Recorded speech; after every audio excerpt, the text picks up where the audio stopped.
Three wise men followed a star to find sweet baby Jesus and give him presents and basically invent Christmas. These three wise men are buried in my hometown, in the Cologne Cathedral, in this beautiful shrine, coffin. But are they really buried there? What's the story?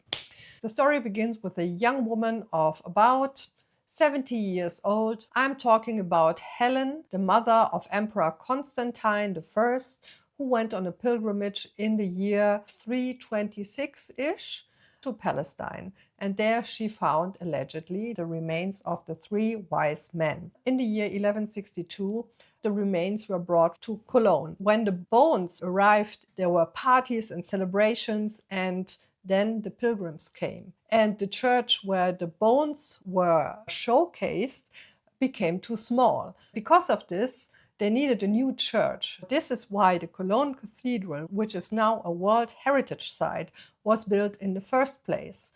And the bones were enshrined in this beautiful coffin, in this beautiful shrine. But who is buried there? The golden shrine was opened for the first time in the 19th century. Inside, they found the remains of three men, and I think there were also additional bones, but anyway, they found full skeletons of three men, or boys, I should say, because one of them was assumed to be about 12 years old, and the other two were about 25 to 30 years old. But that is all we know from the 19th century.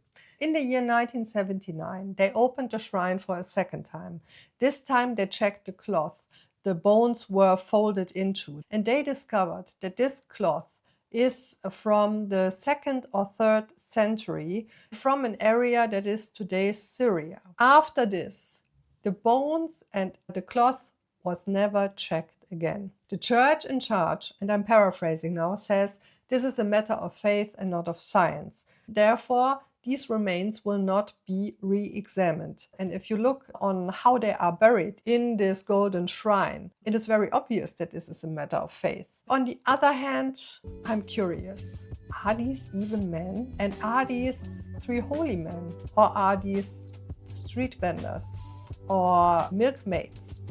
Or, I don't know, swindlers? There could be anybody. And I find this very fascinating. What are your thoughts? Do you think it is important to know who these people were to get more information? Or is it more important to leave them be? I really would like to know.